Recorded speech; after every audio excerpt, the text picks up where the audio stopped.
हजरत मालिक बिन दिनार फरमाते मैंने 60 हज किए। एक हज के मौके पर मैंने बड़ा रश देखा, लाखों का इज्तिमा हुआ। मेरी बातों की समझ तो आ रही है ना आप दोस्तों? जो नहीं बोल रहे उन्हें भी आ रही है ना? अल्लाह जज़ा दे। कहते लाखों का मजमा था तो मेरे दिल में ख्याल आया, मैंने कहा अल्लाह इतने लोग आए हैं, इनका हज कबूल भी हुआ है कि नहीं? फरमाते मैं सोच रहा था तो रात को ना ख्वाब में मैंने किसी कहने वाले को कहते हुए सुना कि सबका कबूल हो गया। बल्ख का रहने वाला मोहम्मद बिन हारून बल्खी है, उसका हज कबूल नहीं। फरमाते शहरों के अलग-अलग खैमे लगते थे। अब भी आप हज करने जाएं तो पाकिस्तानियों की रिहाइशें अलहदा होती हैं, इंडियन की अलहदा, बांग्लादेश के अलहदा, मिस्री, यमनी, सब लोग अलग-अलग रिहाइशें होती, झंडे लगे होते हैं मुल्कों के। कहते मैंने सवेरे उठ के ढूंढना शुरू कर दिया, ढूंढता हूँ वो बंदा मिले। कहते जहाँ बल्ख शहर के लोग रहते थे वहां चला गया तो मैंने लोगों से पूछा तुम में मोहम्मद बिन हारून बल्खी कौन है? लोग कहने लगे वो तो बड़ा नेक आदमी है, परहेजगार है, बड़े भोले भाले, बड़े अल्लाह वाले, रियाज आपको बस हम ही जानते, वो तो बड़ा नेक है, परहेजगार आदमी। तो मैंने कहा अच्छा कहाँ है? उन्होंने कहा पहाड़ के पीछे उसने खैमा लगाया हुआ है, सारी रात इबादत करता है, सारा दिन रोजा रखता है, कायमुल लैल है, साइमुद दहर है। क्या बात? फरमाते मैं उन लोगों की बात सुन के हैरान हो गया कि मुझे क्या बताया गया, ये क्या कह रहे हैं? फरमाते मैं पहाड़ के पीछे गया। हज़रत मालिक बिन दिनार अलैहि रहमा फरमाते हैं जब मैं वहां पहुंचा तो मैंने उस शख्स को मुसल्ले पे बैठे देखा। कसरत इबादत के आसार उसके वजूद पर नजर आ रहे थे, सीधा बाजू उसका कटा हुआ था। फरमाते 2 रकते मुकम्मल करके ना मैंने उससे अस्सलामु अलैकुम कहा तो मुझे कहने लगा वालेकुम अस्सलाम, आप मालिक बिन दिनार हैं? मैंने कहा बड़ी इसकी फिरासत है। फरमाते फिर उसने ठंडी सांस ली, कहने लगा आपको ख्वाब आई होगी कि मेरा हज कबूल नहीं। फरमाते मुझ पर और बिजली गिरी कि क्या कह रहा? मैंने कहा यार लोग भी तेरी तारीफ कर रहे हैं और तेरी बसीरत भी बड़ी है, तो ये माजरा क्या है? कहने लगा आप ना पूछें। ये कह के उसने रोना शुरू किया, देर तक रोता रहा। मैंने कहा नहीं यार तू बता। कहने लगा नहीं आप ना पूछे, आप नाराज हो गए। मैंने कहा मैं नहीं होता, तू बोलना।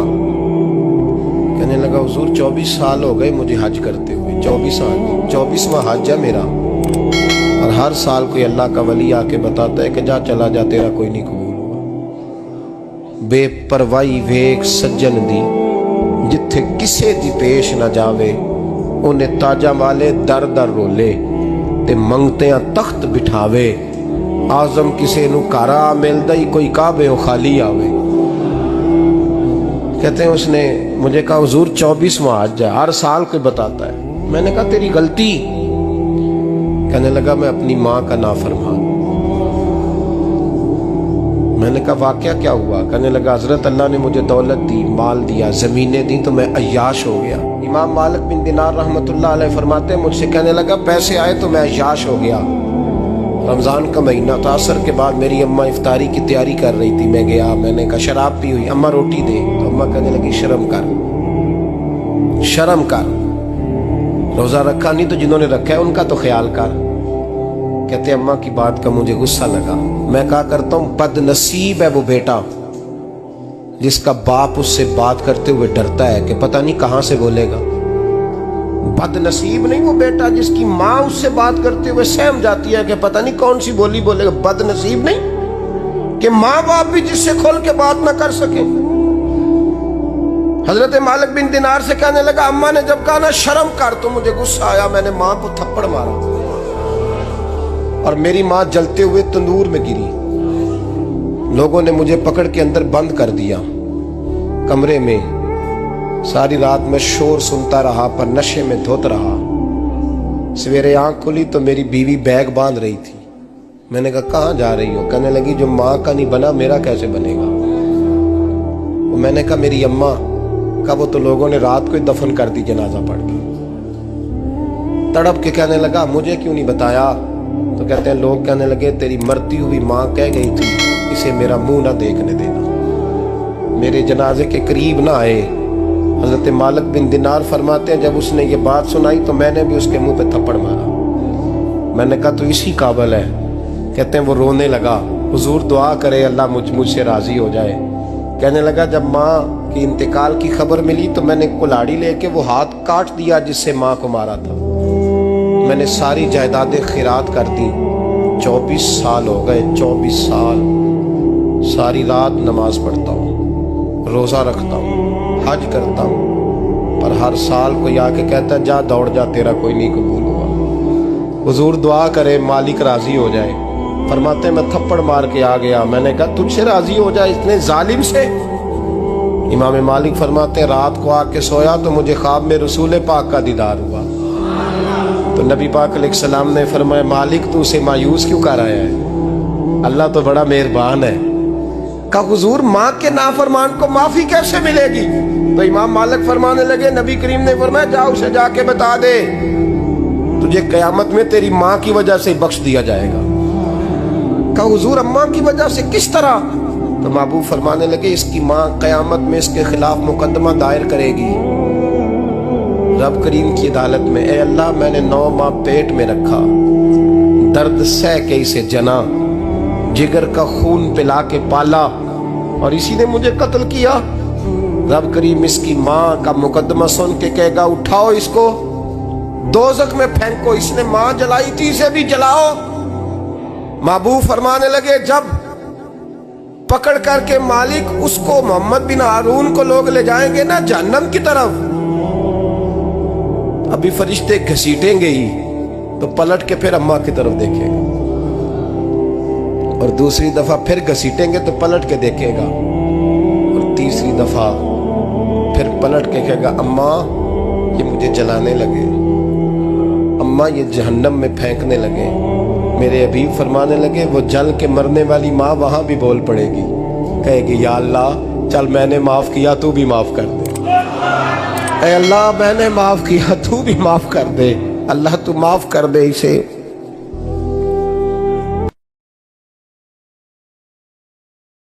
किसी भी इशारे पर 2 मिनट के लिए ब्रेक लगती है तो 4-4 भिखारी आपकी गाड़ी का शीशा बजाते हैं। अब बाज़ इशारों पर टूल प्लाजों पर लिख के लगा दिया गया है ये पेशावर भिखारी हैं, इनको खैरात ना दें।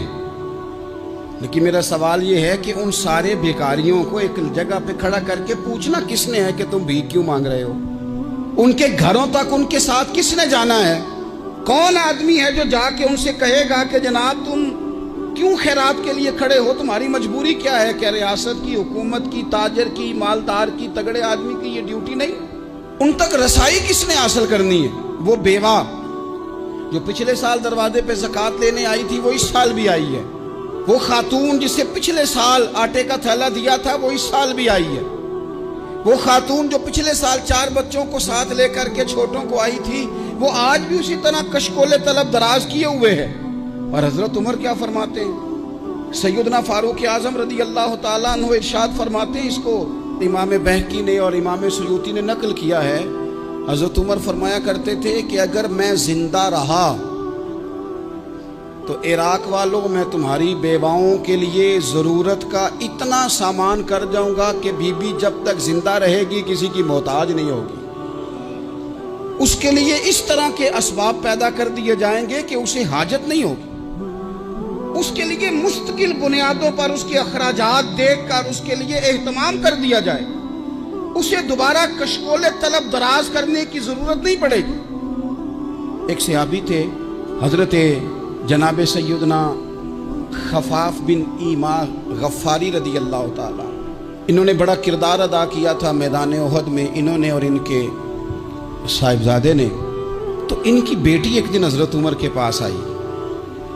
अब वो बेटी ब्याह के जा चुकी थी, उसकी शादी हो गई थी। हजरत खफाफ बिन ईमा रदी अल्लाह ताला अन्हु की साहिबजादी अपने ससुराल चली गई थी, वहाँ उसका खामद इंतकाल कर गया।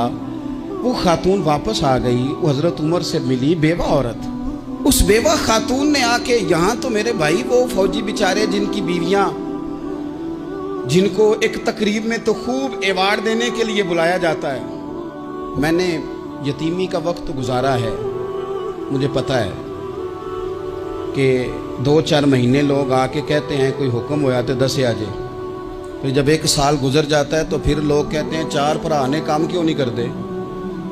तो ऐसे तो नहीं ना कि अब्बा ऐसे ही चला गया था, बड़ा कुछ दे के गया है, किधर है फलानी चीज। लोगों का नजरिया थोड़े अरसे के बाद और हो जाता है। आपने बड़े बड़े शुहदा के घरों में अवार्ड तो दिए, क्या कभी आपने पलट कर दोबारा गौर किया कि उनके बच्चे कहां हैं, उनकी बेवा किस हाल में है, वो जमाने की तेज धूप और तेज आंधी का मुकाबला कैसे कर रहे हैं। बगैर बाप के जो इंसान को खुले आसमान तले वक्त गुजारना पड़ता है वो कितना को मुश्किल होता है, वो किस तरह टाइम गुजार रहे हैं, ये कभी सोचा लोगों ने। यहां तो निरंगी सियासत दौरां तो देखिए मंजिल उन्हें मिली है जो शरीके सफर न थे, जो निकले ही नहीं थे वो मंजिल तक पहुंच गए, और जिन्होंने जवानियां गुजार दी वो रास्ते में रह गए। हजरत खिफाफ बिन ईमा की साहिबजादी बेवा होके आ गई, बच्चे साथ थे, सरेरा जनाब उमर से मिली और मिल के कहने लगी, हुजूर मैं उस सहाबी की बेटी हूँ जिन्होंने ओहद वाले दिन अपने बेटे के साथ मिल के मुआसरा किया था, बच्चे मेरे यतीम हो गए हैं, मैं बेवा हूँ। हजरत फारूक आज़म रदी अल्लाह ताला अन्हु ने फहरिस्त नहीं मांगी, खर्चे की डिटेल नहीं मांगी, तुम आना फलाने से मिलना, परसों 9 बजे आ जाना दफ्तर, ये कोई बात नहीं की। हजरत उमर गौर से खड़े उस बेटी की बात सुनी, छम छम सैयदना फारूक की आंखों से आंसू गिरे, दौड़ के घर गए, एक ऊंट निकाला, वहां से माले गनीमत का माल के भर के 2 बोरियां, और बोरियों में क्या था, चांदी भी थी, नकदी पैसे भी थे, कुछ जरूरत का सामान भी था, गल्ला भी था। 2 बोरियां भर के ऊंट पे रख के खुद लगाम उस बेटी के हाथ में थमा के का पुत्र सामान भी तेरा है, ऊंट भी तेरा है।